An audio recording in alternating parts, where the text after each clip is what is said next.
Long ago, deep in the heart of the ancient African forest, where the trees whispered secrets and the rivers sang old songs, something changed.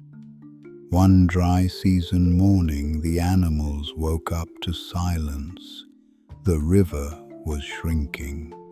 Day by day, the water pulled back further, the fish disappeared, the reeds turned brown, and the animals of the forest grew thirsty and afraid.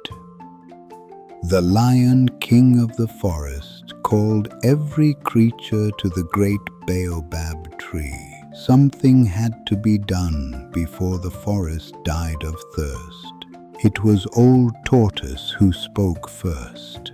"This is no ordinary drought," he said slowly. "Something or someone is holding the river back. Deep in the mountains there is a spirit, the river spirit, Owo. He guards the source of all water in this forest." The lion looked across the gathering. "Strength will not move a spirit," he said. "We need cleverness. We need Ananse." Kwaku Ananse rubbed two of his front legs together and smiled his small spider smile. "I will go," he said simply, "but I will not go with weapons. I will go with a story." And so Ananse set off alone, following the dry riverbed upstream toward the dark mountains where the river spirit lived. Before he had gone far, slow old Tortoise caught up, which surprised Ananse greatly. "I started walking before you were called," Tortoise said with a dry smile. He warned Ananse, "Owu is proud. He loves flattery more than gold. Use your words carefully." At last Ananse reached the headwaters, the birthplace of the river. There, behind a wall of ancient rock sealed with thick roots, the water was trapped, and sitting on a throne of river stones was Owu, the river spirit. Owo's voice was like deep water, slow and heavy. "Little spider," he rumbled, "you have come a long way, but the river is mine, and I share what is mine with no one." Ananse did not beg, he did not argue. Instead, he sat down calmly and said, "O great Owu, I have not come to ask. I have come to tell you something the whole forest is saying about you." "They say," Ananse continued, spinning a small web between his legs as he spoke, "that long before you there was a greater river spirit, so generous that all the animals built him a throne of gold and sang his name each morning." He paused. "I thought you should know what they used to celebrate." Owo sat up straighter. "A throne of gold," he repeated.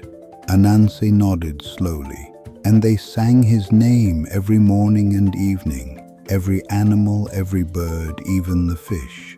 Owo was quiet for a long moment. "What must I do," he finally said, "to be celebrated like that?" Ananse smiled his quiet spider smile. "It is simple," he said. "Release the river.